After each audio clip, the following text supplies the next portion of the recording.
حضرت عبداللہ شاہ غازی کا مزار کراچی شہر کی قدیم ترین نشانی ہے جس پر سندھ کے شہریوں کو فخر ہے۔ گزشتہ 1300 سال سے کراچی کو کسی سمندری طوفان نے نقصان نہیں پہنچایا اور اس کا سبب اس سید ہی کی ذات مبارک ہے۔ عباسی دور میں جب عبداللہ شاہ غازی یہاں تشریف لائے تو آپ کی آمد پر یہاں کے مقامی لوگوں نے خوش آمدید کہا اور سادات کی ایک شخصیت کو اپنے درمیان پا کر بہت عزت اور احترام کا اظہار کیا۔ آپ 12 برس تک اسلام کی تبلیغ میں سرگردہ رہے اور مقامی آبادی کے سینکڑوں لوگوں کو مشرف با اسلام کیا۔ عبداللہ شاہ غازی 98 ہجری میں مدینہ منورہ میں پیدا ہوئے۔ آپ کی تعلیم و تربیت آپ کے والد حضرت سید محمد نفس زکیہ کے زیر سایہ انجام پائی۔ حضرت نفس زکیہ کا شمار اکابر سادات اور محدثین میں ہوتا ہے۔ ابھی حضرت عبداللہ شاہ غازی تعلیم حاصل کر ہی رہے تھے کہ اس وقت بنو امیہ کی حکومت آخری ہچکیاں لینے لگی اور پورا ملک انتشار کا شکار ہو گیا۔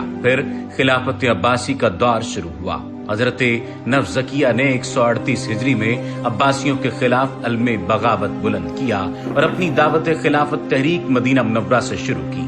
اہل سنت کے اماموں امام ابو حنیفہ اور امام مالک نے بھی آپ کی تحریک کا بھرپور ساتھ دیا، جس کی پاداش میں عباسی گورنر نے امام مالک کو کوڑے لگوائے۔ ان حالات میں تحریک کی حکمت عملی کے پیش نظر حضرت سید محمد نفس زکیہ نے اپنے بھائی ابراہیم کو بصرہ روانہ کیا، جبکہ حضرت عبداللہ شاہ غازی کو سندھ جانے کا حکم دیا۔ حضرت عبداللہ شاہ غازی عراق سے ہوتے ہوئے سندھ کی جانب روانہ ہوئے اور بجائے جنگ و جدل کے سندھ میں تبلیغ اسلام شروع کر دی۔ آپ لگ بھگ 12 سال تک تبلیغ اسلام میں مصروف عمل رہے اور ہزاروں کی تعداد میں لوگوں کو مشرف با اسلام کیا۔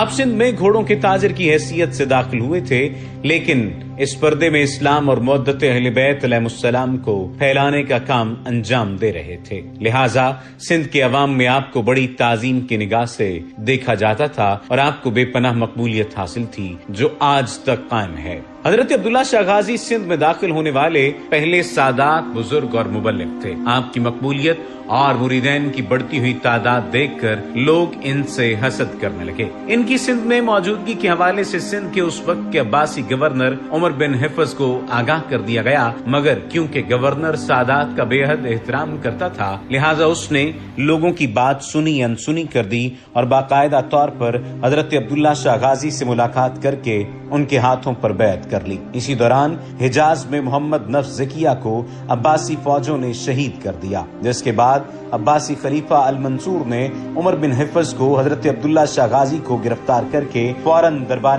خلافت میں حاضر کرنے کا حکم جاری کر دیا، لیکن گورنر سندھ نے آپ کو گرفتار کرنے کی بجائے بہانہ کر دیا کہ عبداللہ شاہ غازی میری مملکت کی حدود میں نہیں ہے۔ خلیفۃ المنصور حضرت عبداللہ شاہ غازی کے بڑھتے ہوئے مریدین کی تعداد کے سبب انہیں خلافت عباسیہ کے لیے ایک خطرہ سمجھ رہا تھا، لہٰذا اس نے 151 ہجری میں عمر بن حفظ کو سندھ کی گورنری سے ہٹا کر ان کی جگہ ہشام بن عمر کو گورنر مقرر کر دیا اور نئے گورنر کو حکم دیا کہ حضرت عبداللہ شاہ غازی کو گرفتار کر کے بغداد بھیجے۔ ہوا یوں کہ نیا گورنر بھی سادات کا شیدائی نکلا، لہٰذا اس نے بھی حضرت عبداللہ شاہ غازی کی گرفتاری سے اجتناب برتا۔ حضرت عبداللہ شاہ غازی کے ساتھیوں نے پہاڑی چوٹی کو اپنا مسکن بنایا اور اسی پہاڑی چوٹی پر سکونت پذیر ہو گئے۔ بھوک اور پیاس کے عالم میں آپ کے مریدین انتہائی پریشان تھے، دور دور تک میٹھے پانی کا کوئی بندوبست نہیں تھا۔ ایسے میں حضرت عبداللہ شاہ غازی کے ایک ساتھی کو خواب میں بشارت ہوئی کہ اللہ تبارک و تعالیٰ نے